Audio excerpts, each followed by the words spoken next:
দিতে হয়। স্বামী সামর্থ্যবান হলে স্বামীর দিতে হবে, স্ত্রী সামর্থ্যবান হলে স্ত্রীকে দিতে হবে, ছেলেরা হলে ছেলের দিতে হবে। এটা প্রত্যেকের আলাদাভাবে ইন্ডিভিজুয়ালি দিতে হয়।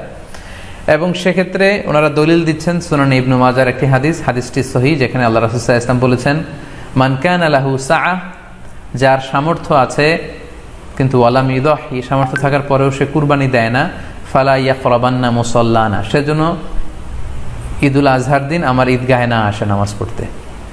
আল্লাহ রাসূল সাল্লাল্লাহু আলাইহি ওয়াসাল্লাম হুঁশিয়ারি বাণী ঘোষণা করেছেন, ধমক দিয়েছেন যে সামর্থ্য থাকার পরেও যে কুরবানি দেয় না সেজন্য আমার ঈদগাহে না আসে। আমরা আজকে কুরবানি নিয়ে কিছু কথা শেয়ার করবার চেষ্টা করব ইনশাআল্লাহ। কুরবানির প্রসঙ্গটা আসলেই আমাদের স্মৃতির মানসপটে আমাদের ইব্রাহিম আলাইহিস সালাম এবং ইসমাঈল আলাইহিস সালামের যে কুরবানি, ওনাদের যে আত্মত্যাগ, এই দৃশ্যপটটি কিন্তু আমাদের চোখের সামনে ভেসে ওঠে। আমরা জানি যে ইব্রাহিম আলাইহিস সালাম আল্লাহ তাআলার সন্তুষ্টির জন্য স্বীয় পুত্র ইসমাঈল আলাইহিস সালামকে কুরবানি করতে চেয়েছিলেন, এবং সেই প্রসঙ্গ থেকেই কিন্তু আমরা প্রতি বছর জিলহজের 10 তারিখে কুরবানি করে থাকি। এবং এই দৃশ্যটি আল্লাহ তাআলার কাছে এতই ভালো লেগেছিল, এই আত্মত্যাগের দৃশ্যকে আল্লাহ তাআলা স্মরণীয় করে রাখবার জন্য কিয়ামত পর্যন্ত সব বিশ্বাসীদের জন্য এই জিলহজের একই টাইমে, জিলহজের 10 তারিখে কুরবানি করাটাকে আল্লাহ তাআলা আমাদের উপর অবধারিত করে দিয়েছেন। এই বিষয়টি সূরাতুস সাফফাতের 105 নম্বর আয়াতে আল্লাহ তাআলা এভাবে ইরশাদ করছেন, ফালাম্মা বালাগা মাআহু সা'য়া ক্বালা ইয়া বুনাইয়া ইন্নী আরা ফিল মানামি আন্নী আযবাহুক ফানজুর মাযা তারা। অর্থাৎ ইসমাঈল আলাইহিস সালাম যখন একটু বড় হলেন, বাবার সাথে হাঁটতে পারেন, দৌড়াদৌড়ি করতে পারেন, ঠিক তখন ইব্রাহিম আলাইহিস সালাম স্বপ্নে দেখলেন যে তিনি ইসমাঈল আলাইহিস সালামকে কুরবানি করছেন, এবং স্বপ্ন দেখেই তিনি সরাসরি ছেলের সাথে কনসালটেশনে গেলেন, পরামর্শ করলেন যে বাবা, আমি তো স্বপ্নে দেখেছি যে আমি তোমাকে কুরবানি করছি, ফানজুর মাযা তারা, what do you think about it, what's your opinion about it, তোমার মতামত কি সেটা তুমি আমাকে বলো। তখন সাইয়েদনা ইসমাঈল আলাইহিস সালাম অত্যন্ত সাহসিকতার সাথে বলিষ্ঠ একটি জবাব দিয়েছিলেন, সেটাও আল্লাহ তাআলা কোরআনে সরাসরি কোট করেছেন। তিনি বলেছিলেন, ক্বালা ইয়া আবাতি ফাআল মা তু'মার সাতাজিদুনি ইনশাআল্লাহু মিনাস সাবিরিন। অর্থাৎ, হে আমার সম্মানিত পিতা, আপনি যেমনটি স্বপ্নে দেখেছেন, আল্লাহ তাআলা আপনাকে যেমন আদেশ করেছে আপনি ঠিক তেমনটিই করুন, আপনি ভয় পাবেন না, ইনশাআল্লাহ আপনি আমাকে ধৈর্যশীলদের অন্তর্ভুক্ত পাবেন। একটু কি কল্পনা করা যায় যে সাইয়েদনা ইসমাঈল আলাইহিস সালাম ছোট্ট শিশু, তিনি যখন শুনলেন যে বাবা তাকে কুরবানি করবে, জবাই করবে, তার প্রত্যুত্তরে তিনি বলেছিলেন, বাবা, আমি ভয় পাচ্ছি না, আমি আপনাকে নিয়ে চিন্তিত, আপনি ভয় পাবেন না, বরং আপনি যা আদিষ্ট হয়েছেন আপনি তাই করেন। কারণ নবীরা যখন স্বপ্নে কিছু দেখে, সেটা সাধারণ মানুষের মতো স্বপ্ন নয়, সেটা ওহী, সেটা আল্লাহর পক্ষ থেকে আদেশ। তো আপনি আমাকে ধৈর্যশীল পাবেন, আপনি ভয় পাবেন না। সাইয়েদনা ইব্রাহিম আলাইহিস সালাম ইসমাঈল আলাইহিস সালামকে কুরবানি করতে শুরু করলেন, জবাই করতে শুরু করলেন। আল্লাহ তাআলার কাছে এই দৃশ্যটি এত ভালো লাগলো, আল্লাহ তাআলা সাইয়েদনা জিবরাইল আলাইহিস সালামকে দিয়ে জান্নাত থেকে একটি বকরি বা মেষ পাঠিয়ে দিলেন। সাইয়েদনা ইসমাঈল আলাইহিস সালামকে ছুরির নিচ থেকে সরিয়ে ফেলা হলো, আর সেখানে ইসমাঈল আলাইহিস সালামের পরিবর্তে একটি জান্নাত থেকে আনা বকরি বা ছাগলকে সেখানে কুরবানি করা হলো। আল্লাহ তাআলা বললেন, কদ সাদ্দাকতা রুইয়া, ইব্রাহিম তুমি তো তোমার স্বপ্নকে সত্যায়ন করেছো, বাস্তবে রূপান্তরিত করেছো, তুমি তো এই কঠিন পরীক্ষায় সফলতার সাথে উত্তীর্ণ হয়েছ। সাইয়েদনা ইব্রাহিম আলাইহিস সালাম পরীক্ষায় উত্তীর্ণ হলেন, এবং বাপ বেটার এই দৃশ্যায়নটি আল্লাহ তাআলার কাছে এত ভালো লেগেছে, আরশের উপর থেকে আল্লাহ তাআলা এত পছন্দ করেছেন ওনাদের স্যাক্রিফাইসকে, কুরবানিকে, কিয়ামত পর্যন্ত আমরাও যাতে কুরবানি করি, আল্লাহ তাআলা আমাদের জন্য এটাকে অবধারিত করে দিয়েছেন। সম্মানিত, শুধু এখানে আমাদের জন্য সবচেয়ে বড় যে শিক্ষণীয় বিষয়, সেটি হচ্ছে সাইয়েদনা ইব্রাহিম আলাইহিস সালামের ঔরসে যখন ইসমাঈল আলাইহিস সালাম আসে, তখন তাফসীর এসেছে ইব্রাহিম আলাইহিস সালামের বয়স ছিল 86 বছর। Could you imagine that? 86 বছর বয়সে যখন একটা সন্তান আল্লাহ তাআলা ওনাকে দান করলেন, আল্লাহ তাআলা বললেন যে সেই সন্তানকে তুমি জবাই করো। আমরা অনেক দম্পতির কথা জানি, তাদের সন্তান হয় না, 15 বছর, 20 বছর, 25 বছর পর অনেক সময় তাদের সন্তান হয়। সেই সন্তানটাকে তারা কত পছন্দ করে, সেই বাচ্চাটাকে তারা কত আদর করে। তো 86 বছর বয়সে আল্লাহ তাআলা ইসমাঈল আলাইহিস সালামকে দান করেছিলেন। এই আদরের সন্তানটাকে আল্লাহ তাআলা বলেন তুমি কুরবানি করো। কারণ এই বয়স্ক অবস্থায় যখন ইব্রাহিম আলাইহিস সালাম ইসমাঈল আলাইহিস সালামকে পেয়েছিলেন, তখন তিনি হৃদয়টাকে উজাড় করে দিয়ে নিজের ছেলেটাকে ভালোবাসতে শুরু করলেন, এবং হৃদয়ের ভালোবাসার জায়গাটার মধ্যে যে সিংহাসন, সেই সিংহাসনে তিনি ইসমাঈলকে বসিয়েছিলেন। আল্লাহ তাআলা চেয়েছিলেন যে ইসমাঈলকে সেখান থেকে সরিয়ে ওই ভালোবাসার সিংহাসনের জায়গাটাতে তুমি যেন আল্লাহ তাআলাকে স্থান দাও। এবং সেই পরীক্ষাটাই তিনি বেসিক্যালি সাইয়েদনা ইব্রাহিম আলাইহিস সালামের কাছ থেকে করেছিলেন, এবং সেই পরীক্ষায় সাইয়েদনা ইব্রাহিম আলাইহিস সালাম সফলতার সাথে উত্তীর্ণ হয়েছিলেন। অর্থাৎ আল্লাহ চেয়েছিলেন যে তোমার হৃদয়ের ভালোবাসার সবচাইতে বড় জায়গাটা হচ্ছে ইসমাইলের, তোমার পুরো হৃদয়টা জুড়ে আছে ইসমাইল। আমি চাই তুমি আমার সন্তুষ্টির জন্য এই ইসমাইলকে বিলিয়ে দাও, এই ইসমাইলকে কুরবানি করে দাও। সম্মানিত শুধু এই স্টোরিটা থেকে আমাদের জন্য শিক্ষা হচ্ছে যে সাইয়েদনা ইব্রাহিম আলাইহিস সালামের হৃদয়ের সবচাইতে পছন্দনীয় বিষয়টা ছিল ইসমাইল। তিনি ইসমাইল আলাইহিস সালামকে, নিজের ছেলেকে বেশি পছন্দ করতেন। ইব্রাহিম আলাইহিস সালামের হৃদয়ে যেমনি ইসমাইল ছিল, আমাদের প্রত্যেকের হৃদয়ে কিন্তু এরকম এক একটা ইসমাইল আছে, কল্পিত ইসমাইল, রূপক ইসমাইল। আমাদের কারো হৃদয়ের ইসমাইল হচ্ছে আমাদের টাকা পয়সা, আমাদের কারো হৃদয়ের ইসমাইল হচ্ছে আমার ব্যাংক ব্যালেন্স, আমাদের কারো হৃদয়ের ইসমাইল হচ্ছে আমার দামি গাড়ি, আমাদের কারো হৃদয়ের ইসমাইল হচ্ছে আমার দামি গাড়ি, আমাদের কারো হৃদয়ের ইসমাইল হচ্ছে আমাদের যশ, খ্যাতি, আমাদের ক্ষমতা, প্রতিপত্তি, এগুলো। আল্লাহ তাআলা চান আমাদের প্রত্যেকের যার যার হৃদয়ের ইসমাইল যেটা, সেটাকে আমরা আল্লাহ তাআলার সন্তুষ্টির জন্য উৎসর্গ করতে পারবো কিনা, আল্লাহ তাআলার খুশির জন্য, সেরেফ শুধুমাত্র আল্লাহ তাআলার জন্য আমার হৃদয়ের ইসমাইলটাকে আমি স্যাক্রিফাইস করতে পারবো কিনা। এই শিক্ষাটা দেওয়ার জন্যই বেসিক্যালি আল্লাহ তাআলা এই কুরবানিকে আমাদের জন্য প্রেসক্রাইব করেছেন। আল্লাহ তাআলা চান যে আমাদের হৃদয়ের পুরো জায়গাটা জুড়ে যেন আল্লাহ তাআলার সন্তুষ্টি, আল্লাহ তাআলার ভালোবাসা, আল্লাহকে যে আমরা ফিল করি, আল্লাহকে যে আমরা ভয় পাই, সেই জায়গাটাতে যেন আমরা আল্লাহ তাআলাকে রাখতে পারি। এটাই মূলত আল্লাহ তাআলা আমাদের কাছ থেকে চান। এবং আমাদের জীবনের সব কাজগুলোই হবে শুধুমাত্র কেবলমাত্র আল্লাহ তাআলার সন্তুষ্টির জন্য। এজন্য বিশ্বনবী সাল্লাল্লাহু আলাইহি ওয়াসাল্লামকে কিন্তু আল্লাহ রাব্বুল আলামিন শিখিয়ে দিয়েছেন যে কুল ইন্না সলাতি ওয়া নুসুকি ওয়া মাহইয়ায়া ওয়া মামাতি লিল্লাহি রাব্বিল আলামিন। হে নবী, আপনি বলুন যে আমার নামাজ, আমার কুরবানি, আমার জীবন, আমার মরণ সবটাই তো আল্লাহর জন্য। তাই আমাদের হৃদয়ে যদি আমরা আল্লাহকে স্থান দিতে পারি, আমাদের সব কিছু, সাইয়েদনা ইব্রাহিম আলাইহিস সালাম যেমনি নিজের প্রিয় পুত্র সন্তানকে কুরবানি করেছিলেন, ঠিক তেমনিভাবে আমাদের হৃদয়ের ইসমাইলটাকেও যদি আমরা আল্লাহর সন্তুষ্টির জন্য স্যাক্রিফাইস করতে পারি, কুরবানি করতে পারি, তাহলেই কিন্তু এই কুরবানির শিক্ষাটা আমাদের জন্য বাস্তবায়িত হবে বা সফল হবে। এবং এই শিক্ষাটা দেওয়ার জন্য আল্লাহ তাআলা এই কুরবানির বিধানকে আমাদের জন্য জারি করেছেন, যে আমাদের হৃদয়ে শুধু আল্লাহ তাআলার ভয় থাকবে। এবং এই যে আমরা কুরবানি করবে, কুরবানির রক্ত, গোশত, চামড়া কোনোটাই কিন্তু আল্লাহ তাআলার কাছে পৌঁছে না, পৌঁছে হচ্ছে আমাদের হৃদয়ের ভয়, তাকওয়াটা আল্লাহ তাআলার কাছে পৌঁছে। সূরাতুল হজ্জের 37 নম্বর আয়াতে আল্লাহ বলছেন, লা ইয়ানালাল্লাহা লুহুমুহা ওয়ালা দিমাউহা ওয়ালাকি ইয়ানালুহুত তাকওয়া মিনকুম। এই কুরবানির রক্ত, কুরবানির গোশত, এগুলো তো আল্লাহর কাছে পৌঁছে না, আল্লাহর কাছে পৌঁছে হচ্ছে তোমাদের তাকওয়া। আমরা কতটা ইখলাসের সাথে, কতটা আন্তরিকতার সাথে, কতটা আনুগত্যের সাথে আমাদের সম্পদ, আমাদের নিজেদেরকে আমরা আল্লাহর কাছে সোপর্দ করতে পেরেছি, আমরা কতটা আল্লাহর সমর্পিত বান্দা হতে পেরেছি, এটাই হচ্ছে এই কুরবানির শিক্ষা, যেটা সাইয়েদনা ইব্রাহিম আলাইহিস সালাম গোটা বিশ্ববাসীর জন্য নিদর্শন এই ঘটনার মধ্য দিয়ে কিন্তু আমাদের জন্য রেখে গিয়েছেন। তাই আমরা এই কুরবানির মধ্য দিয়ে এটা যেন ফিল করি যে আমাদের সবটুকু আমরা আল্লাহর জন্য বিলিয়ে দিতে প্রস্তুত আছি। সম্মানিত, শুধু এই কুরবানির দিনে ইয়াউমুন নাহারে বা 10 জিলহজে আমরা যে কুরবানি উদযাপন করব, ঈদুল আজহা উদযাপন করব, এই দিনের সবচাইতে প্রিয় আমল হচ্ছে আল্লাহ তাআলার কাছে পশু জবাই করে, যেটা আমরা বলেছি ইব্রাহিম আলাইহিস সালামের সেই ঘটনার, সেই দৃশ্যায়নের পুনরাবৃত্তি আল্লাহ তাআলা সেটা দেখতে চান। আমরা পশু জবাই করে রক্ত প্রবাহিত করে দেয়, এটা আল্লাহ তাআলার কাছে খুবই পছন্দনীয়। সুনানে তিরমিজিতে এসেছে, আয়েশা রাদিয়াল্লাহু তাআলা আনহা থেকে বর্ণিত, তিনি বলেন, আন্না রাসূলুল্লাহ সাল্লাল্লাহু আলাইহি ওয়াসাল্লাম ক্বাল, আল্লাহ রাসূল সাল্লাল্লাহু আলাইহি ওয়াসাল্লাম বলেছেন, মা আমিলা আদামিয়ুন মিন আমালিন ইয়াউমান নাহর আহাব্বা ইলাল্লাহি মিন ইহরাকিদ দাম। অর্থাৎ ইয়াউমুন নাহারে 10 জিলহজে পশু কুরবানি দিয়ে সে পশুর রক্ত প্রবাহিত করে দেওয়ার চেয়ে শ্রেষ্ঠ কোনো আমল আর আল্লাহর কাছে হতে পারে না, এর চেয়ে কোনো প্রিয় আমল আল্লাহর কাছে নেই। তার মানে কুরবানির দিনে সবচাইতে প্রিয় আমল, আল্লাহর কাছে পছন্দনীয় আমল হচ্ছে কুরবানি করা। তাই আমাদের যাদের সাধ্য আছে আমরা যেন বেশি বেশি কুরবানি করি।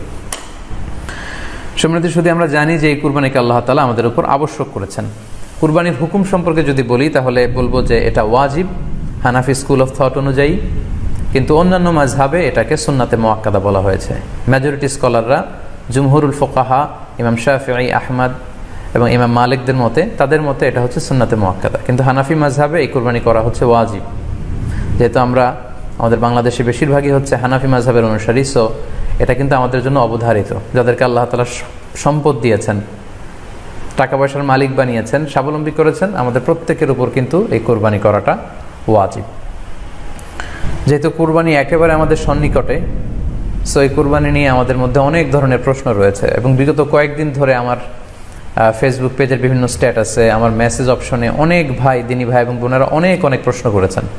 আসলে এতগুলো প্রশ্নের উত্তর আসলে আমাদের পক্ষে করা সম্ভব হবে না। সেখান থেকে খুবই কন্টেম্পোরারি, খুবই রেলেভেন্ট, প্রাসঙ্গিক দুই একটি প্রশ্নের ব্যাপারে আলোচনা করে আমরা আজকের এই সংক্ষিপ্ত লাইভটি শেষ করবো ইনশাআল্লাহ। খুব বেশি যে প্রশ্নটি করা হয়েছে সেটি হচ্ছে জানতে চাওয়া হয়েছে 7 ভাগে কুরবানি করা যাবে কিনা। এই ধরনের প্রশ্ন কিন্তু আমরা আগে শুনতাম না। রিসেন্টলি কিছু স্কলারদের আলোচনা বা এতে করে লোকজন হয়তো বিভ্রান্তিতে ভোগেন কিংবা একটা ধোঁয়াশা তৈরি হয়, ফলে এই প্রশ্নটি করা হচ্ছে। আমরা আবহমান কাল থেকে আমাদের প্রিয় মাতৃভূমি বাংলাদেশে হয়তো ছাগল কুরবানি দিয়েছি অথবা গরু কুরবানি দিয়েছি সর্বোচ্চ 7 ভাগে। সো এটা আমাদের সবার কাছে জানা ছিল, এ নিয়ে আগে সংশয় ছিল না। ইদানিংকালে অনেকের মধ্যে এই বিষয়ে সংশয় জেগেছে। কেউ বলে থাকেন যে ভাগে যদি কুরবানি দেওয়া হয় 7 জনে মিলে, গরুতে বা মহিষে বা উটে, এই ভাগে কুরবানি হবে না, এটা অনেকে বলে থাকেন। এই কথাটি আসলে ঠিক নয়। আপনি যদি ভাগে কুরবানি দিতে চান এটি জায়েজ আছে, এবং একটি উটে বা মহিষে বা গরুতে আপনি সর্বোচ্চ 7টি ভাগে কুরবানি দিতে পারবেন ইনশাআল্লাহ। এ ব্যাপারে সহিহ মুসলিমের একটি হাদিসকে আমরা এখানে উল্লেখ করতে চাই। সাইয়েদনা জাবের রাদিয়াল্লাহু তাআলা আনহু থেকে বর্ণিত, তিনি বলেন, ক্বালা হাজাজনা মা রাসূলিল্লাহি সাল্লাল্লাহু আলাইহি ওয়াসাল্লাম, আমরা আল্লাহ রাসূল সাল্লাল্লাহু আলাইহি ওয়াসাল্লামের সাথে হজ করেছি। ফানাহারনাল বাঈরা আন সাবআ, সেখানে আমরা উট কুরবানি দিয়েছি 7 জনের পক্ষ থেকে। ওয়াল বাকারাতা আন সাবআ, আর আমরা সেখানে গরু কুরবানি দিয়েছি 7 জনের পক্ষ থেকে। খুব সুস্পষ্ট, একটি উটে ওনারা 7 জন অংশগ্রহণ করতেন, একটি গরুতে 7 জন অংশগ্রহণ করতেন। তো এই হাদিসের আলোকে অনেকে বলে থাকেন যে এটি হজের সময়, সফরের সময়, কিন্তু মুকিম অবস্থায় 7 ভাগে দেয়া যায় না। আসলে এই কথাটিও ঠিক নয়, কারণ সুনানে আবু দাউদের আরেকটি হাদিসে এসেছে যেখানে আল্লাহ রাসূল সাল্লাল্লাহু আলাইহি ওয়াসাল্লাম সুস্পষ্ট বলেছেন, সেখানে হজ বা কোনো সফরের উল্লেখ নেই। সেটা হচ্ছে জেনারেল স্টেটমেন্ট, অর্থাৎ আল বাকারাতু আন সাবআ, গরুতে সর্বোচ্চ 7 অংশ দিয়ে কুরবানি দেয়া যায়। ওয়াল জাযুরু আন সাবআ, আর উটের ক্ষেত্রেও সর্বোচ্চ 7 অংশ দিয়ে কুরবানি দেয়া যায়। তো এই হাদিস, দ্বিতীয় যে হাদিসটি উল্লেখ করলাম, এটা হচ্ছে জেনারেল স্টেটমেন্ট। সেখানে সফর, মুকিম কোনো কথা বলা হয়নি। ইন জেনারেলি বলা হয়েছে যে উটে 7 ভাগ দেয়া যায়, গরুতে 7 ভাগ দেয়া যায়। সো আমরা যারা ভাগে কুরবানি দিচ্ছি 7 জন মিলে একটি গরু, আপনারা নিঃসন্দেহে সানন্দ চিত্তে নিশ্চিন্তে কুরবানি দিতে পারেন। সহিহ হাদিসের আলোকে এটি সাব্যস্ত, এতে কোনো সমস্যা নেই ইনশাল্লাহ। তবে ভাগে কুরবানিতে কিংবা যৌথ কুরবানিতে কয়েকটি বিষয় আমাদেরকে খেয়াল রাখতে হবে। নাম্বার 1 হচ্ছে নিয়ত। আপনাদের ইন্টেনশনটা ক্লিয়ার হতে হবে।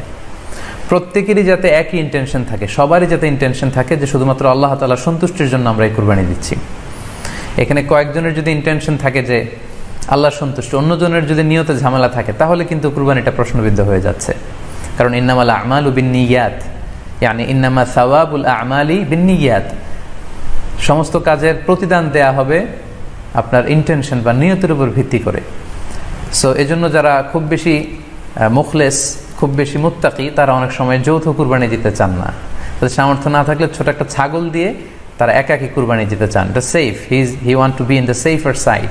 কারণ যৌথ কুরবানি দিতে দিতে যে কার মনে কি চিন্তা, কার মনে কি নিয়ত, আমরা কিন্তু কিছু জানি না।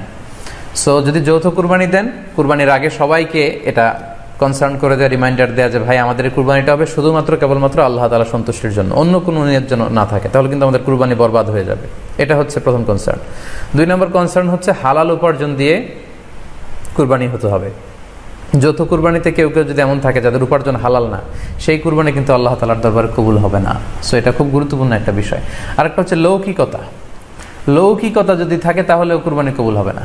যৌথ কুরবানিতে কারো যদি এটা থাকে যে আমার গরুটা সবচেয়ে বড়, আমাদের গরুটা এলাকার সবচেয়ে বড় গরু, এবং সবাইকে বলে বেড়াচ্ছে যে এইবারের গরুটা সবচেয়ে বড় হয়েছে, আমার চেয়ে বড় গরু কেউ দিতে পারে না এই এলাকায়, তো এই জাতীয় যদি লৌকিকতা প্রবণতা কারোর মধ্যে থাকে তাহলেও কিন্তু তার কুরবানি কবুল হবে না। সো যৌথ কুরবানি যদি আপনারা দিতে চান, এই বিষয়গুলো আমাদেরকে খেয়াল রাখতে হবে। আরও একটি প্রশ্ন খুব বেশি আমাদের কাছে জানতে চাওয়া হয়েছে, সেটা হচ্ছে কুরবানির সাথে আকিকা দেয়া যাবে কিনা। খুব বেশি আলোচনা হচ্ছে এই প্রসঙ্গটা যে আকিকার কুরবানির সাথে আকিকা দিয়ে দেয়া যাবে কিনা। এক্ষেত্রে আমরা উত্তরে বলবো যে কুরবানি এবং আকিকা আপনাদের খেয়াল রাখতে হবে যে দুটি ভিন্ন দুটি ইবাদত। প্রথম কথা হচ্ছে ইবাদত দুটি ভিন্ন দুটি ইবাদত। কারণ কুরবানি এটা বছরের একটা নির্ধারিত সময়, জিলহজের 10 তারিখে, এবং তারপরে আরও 2 দিন বা 3 দিন, এই সময়গুলোতে আপনি কুরবানি করতে পারবেন। তাহলে এটা হজের মৌসুমে জিলহজ মাসে করতে হয় কুরবানি। কিন্তু আকিকা কিন্তু এরকম না, আকিকা এটা যে কোনো মাসে হতে পারে। আর আকিকা হচ্ছে বাচ্চা যেদিন জন্মগ্রহণ করবে, সন্তান ভূমিষ্ঠ হওয়ার 7 দিন পরে। তাহলে ভিন্ন দুইটা ইবাদত, দুই সময়ের ইবাদত। নাম্বার 2, আকিকার ক্ষেত্রে আল্লাহ রাসূল সাল্লাল্লাহু আলাইহি ওয়াসাল্লাম বলেছে আনিল গুলামি শাতান ওয়া আনিল জারিয়াতি শাত, অর্থাৎ ছেলে হলে 2টি ছাগল দিয়ে আকিকা করো, এবং যদি মেয়ে হয় তাহলে 1টি ছাগল দিয়ে আকিকা করো। তো সেক্ষেত্রে কুরবানিতে কিন্তু এরকম বিধান নেই। কুরবানিতে কিন্তু 1টি ছাগল দিয়ে আপনি কুরবানি করলে কুরবানি হয়ে যাচ্ছে, সেখানে 2টি ছাগল দেওয়া লাগবে এমন কোনো কথা নেই। তো এভাবে আমরা বুঝতে পারতেছি, খুবই স্পষ্টত কমন সেন্স খাটালেও আমরা বুঝতে পারতেছি, এবং আল্লাহ রাসূল সাল্লাল্লাহু আলাইহি ওয়াসাল্লামের ভাষ্যগুলো অনুসারে আমরা বুঝতে পারছি দুইটা 2 ধরনের ইবাদত। যদিও এই 2 ইবাদতে কিছুটা মিল আছে, কিন্তু দুইটা 2 সময়ের ইবাদত, দুইটা আলাদা, 2টি উপলক্ষ, দুইটার আলাদা নির্ধারিত সময় রয়েছে।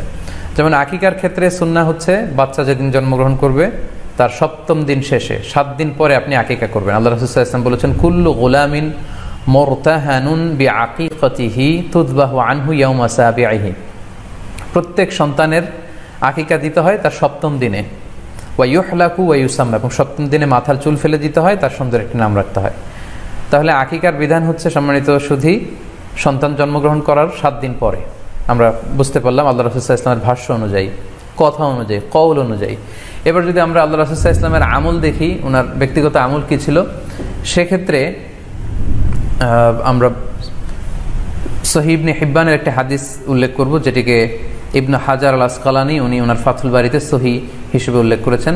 আয়েশা রাদিয়াল্লাহু তাআলা আনহার বর্ণনা, তিনি বলেন যে আক্কা রাসূলুল্লাহ সাল্লাল্লাহু আলাইহি ওয়াসাল্লাম আনিল হাসানি ওয়াল হুসাইনি ইয়াউমা সাবিঈ ওয়া সাম্মাহুমা, আল্লাহ রাসূল সাল্লাল্লাহু আলাইহি ওয়াসাল্লাম নিজে ওনার দৌহিত্র অর্থাৎ ওনার নাতি হাসান এবং হুসাইনের আকিকা নিজে করেছেন 7ম দিনে, এবং 7ম দিনে তাদের নাম রেখেছেন, একজনের নাম রেখেছেন হাসান, আরেকজনের নাম হুসাইন।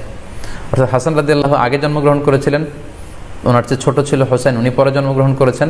তো ওনাদের জন্মের পরে 7 দিন পরে আল্লাহ রাসূল সাল্লাল্লাহু আলাইহি ওয়াসাল্লাম ওনাদের আকিকা দিয়েছিলেন, এবং 7ম দিনে উনি আকিকাও দিয়েছেন এবং তাদের নামও রেখেছেন। তাহলে আল্লাহ রাসূল সাল্লাল্লাহু আলাইহি ওয়াসাল্লামের কওলি হাদিস, ওনার ভাষ্য মতে আমরা জানলাম উনি বলেছেন 7ম দিনে আকিকা দিতে হয়, এবং ওনার ব্যক্তিগত আমল থেকে আমরা জানতে পারলাম যে উনি ওনার 2 নাতির আকিকা দিয়েছেন 7ম দিনে এবং নাম রেখেছেন। তাহলে এ থেকে আমরা সুস্পষ্ট বুঝতে পারি যে আকিকা দিতে হয় সন্তান জন্মগ্রহণ করার 7 দিন পর, 7ম দিনে। যদিও তবারানিতে আরেকটি হাদিস এসেছে যেখানে বলা হয়েছে যে আকিকা 7ম দিনেও দেয়া যায়, 14তম দিনে দেয়া যায়, 21তম দিনে দেয়া যায়। যদি 7ম দিনে কেউ দিতে না পারে কোনো কারণে, তাহলে 14তম দিন, না পারলে 21তম দিন। তাহলে সুস্পষ্টভাবে উল্লেখ আছে যে আকিকার সময়সীমা 7ম দিনের কথা আমাদেরকে বলা হয়েছে। তো সেক্ষেত্রে আপনার সন্তান জন্মগ্রহণ করলে আপনি শুকরিয়া স্বরূপ কুরবানি করবেন, আত্মীয় স্বজনকে খাওয়াবেন, আকিকার গোশত নিজেরাও খাবেন। তো এটা যদি আপনি কুরবানির জন্য রেখে দেন, তাহলে তো সন্তান দুনিয়াতে আসার এই আনন্দটা থাকে না। একজন যখন সন্তান পায়, সে কেমন যেন আকাশের চাঁদ হাতে পায়। তো তখন তার 7 দিনের মধ্যে যে আনন্দটা থাকে, ওই দিন তার নাম রাখা হবে, আত্মীয় স্বজনরা আসবে, বাচ্চাকে দেখবে, দোয়া করবে, তখন আকিকা করে গোশত নিজে খাবেন, আত্মীয়দের খাওয়াবেন, পাড়া প্রতিবেশীদেরকে দিবেন। এটা হচ্ছে সন্তান ভূমিষ্ঠ হওয়ার উপলক্ষকে কেন্দ্র করে এই আকিকা। সো এটাকে কুরবানির সাথে মিক্স আপ করার কোনোই প্রয়োজন নেই, এবং এক্ষেত্রে সুস্পষ্ট গাইডলাইন হচ্ছে যে 7ম দিনে আকিকাটা দিতে হয়। সো আমরা যেন 7ম দিনে আকিকাটা দেই। তবে হ্যাঁ, এখন প্রশ্ন হচ্ছে 7ম দিনে কেউ দিতে পারেননি, 14তম দিনেও দিতে পারেননি, 21তম দিনেও দিতে পারেননি, হাতে টাকা ছিল না, সামহাও কোনো কারণে মিস করেছেন, তখন আপনি যখন সুযোগ হয় তখন করে দেন। ওই প্রেক্ষাপটে আপনি যদি কুরবানির সময়ও আকিকা দিয়ে দিতে চান, এটা আদায় হয়ে যাবে ইনশাল্লাহ, আশা করা যায় আদায় হয়ে যাবে, এবং এটা জায়েজ আছে। তবে এটা সুন্নাহ নয়। সুন্নাহ হচ্ছে 7ম দিনে আকিকা দেওয়া। পাশাপাশি গরু দিয়ে, মহিষ দিয়ে, উট দিয়ে আকিকা দেওয়াও কিন্তু সুন্নাহ নয়। আকিকা দেওয়া সুন্নাহ হচ্ছে ছাগল দিয়ে। হ্যাঁ, গরুর 7 ভাগে 1টি ভাগ কুরবানির সাথে যদি আপনি আকিকা দিতে চান, আকিকা আদায় হয়ে যাবে, এটা জায়েজ আছে, কিন্তু এটা সুন্নাহ নয়। সুন্নাহসম্মত হচ্ছে আকিকা 7ম দিনে দেয়া এবং ছাগল দিয়ে দেয়া। ছেলের ক্ষেত্রে 2টি ছাগল, মেয়ের ক্ষেত্রে 1টি ছাগল। আশা করি কুরবানির সাথে আকিকার প্রসঙ্গটি আপনাদের কাছে ক্লিয়ার হয়েছে। সম্মানিত শুধু এবার আমরা শুনবো আরও একটি most asked question in this corona period, COVID-19 outbreak period. সেটা হচ্ছে, এই করোনা পরিস্থিতিতে কুরবানি না দিয়ে কুরবানির টাকা দান করে দিলে ওই সওয়াব পাওয়া যাবে কিনা। এই প্রশ্নগুলো কিন্তু আমরা আগে শুনতাম না। রিসেন্ট সময়ে গত কয়েক বছর আগে আমরা খেয়াল করেছি যে তারকা জগতের কিছু লোক বা নাটক সিনেমা জগতের কিছু লোক এরকম ঘোষণা দিয়েছে যে আমরা টাকা বন্যার্থ লোকদেরকে দিয়ে দিলাম, আমরা কুরবানি দেব না। তো ওনাদেরকে আল্লাহ এত টাকা দিয়েছেন, ওনারা বন্যার্থ লোকদেরকেও সহায়তা করতে পারেন, আবার কুরবানিও করতে পারেন। সো একটা দিয়ে আরেকটা হবে না। আপনি যদি টাকা দান করে দেন এটা সাদাকার সওয়াব হবে, কিন্তু কুরবানির সওয়াব কিন্তু আপনি পাবেন না। আল্লাহ রাসূল সাল্লাল্লাহু আলাইহি ওয়াসাল্লাম বলেছেন, কুরবানি করলে যেই প্রাণীটার কুরবানি করা হলো ওই প্রাণী তার শিং নিয়ে, তার গায়ের পশম নিয়ে, পায়ের খুরগুলো নিয়ে কিয়ামতের ময়দানে দাঁড়াবে। সো এই সওয়াব থেকে কিন্তু আপনি বঞ্চিত হয়ে গেলেন। তাই এ ব্যাপারে সুস্পষ্ট কথা হচ্ছে, আপনি যদি কুরবানির টাকা দান করে দেন, দানের সওয়াব হবে কিন্তু কুরবানির সওয়াব হবে না, এবং কুরবানির এই ওয়াজিব বিধানটিও কিন্তু আদায় হবে না। আপনার উদ্দেশ্য ভালো, কিন্তু আপনার পদ্ধতিতে সমস্যা। আপনার উদ্দেশ্য হচ্ছে যে বন্যা দুর্গত মানুষ, সাতক্ষীরাতে বা আশেপাশের জেলাগুলোতে বন্যায় মানুষ না খেয়ে মারা যাচ্ছে, আমি টাকাগুলো দান করে দেই, তাহলে বেশি তারা উপকৃত হবে। আমি বলবো যে আপনার যদি সামর্থ্য থাকে সেক্ষেত্রে আপনি বন্যার্থ লোকদেরকে দানও করেন, পাশাপাশি কুরবানিও করেন, দুই জিনিস। অথবা আপনি যদি শুধু কুরবানি করতে চান সেটাও আপনি করতে পারেন। আপনি কুরবানি করবেন, এতে করে কিন্তু আপনি যে দান করতে চান আপনার এই পারপাসটাও কিন্তু সার্ভ হবে। কিন্তু কুরবানির টাকা দান করে দিলে কখনো কুরবানি আদায় হবে না। আপনি যদি কুরবানি করেন এক্ষেত্রেও কিন্তু দরিদ্র জনগোষ্ঠীর বিশাল স্বার্থ এখানে আছে, কারণ বছরের একটা দীর্ঘ সময় ধরে এই সুবিধাবঞ্চিত মানুষগুলো কিন্তু আমিষের অভাবে তারা ভোগে, পুষ্টিহীনতায় ভোগে। তারা এমনও অনেক ফ্যামিলি আছে বছরে শুধু এই কুরবানির সময় এই মৌসুমটাতে তারা কিছু গোশত খেতে পারে। সো তাদের মধ্যে আপনি কুরবানি করে এই গোশত বিতরণ করতে পারেন। সো এই কোভিড-19 পিরিয়ডে আমাদের উচিত বেশি বেশি কুরবানি করা, কুরবানি করে এই অভুক্ত মানুষদের ঘরে ঘরে কুরবানির গোশত পৌঁছে দেয়া। তাহলে আপনি কুরবানির মাধ্যমে কিন্তু এই গোশত বিতরণ করে তাদের সহায়তা করতে পারলেন।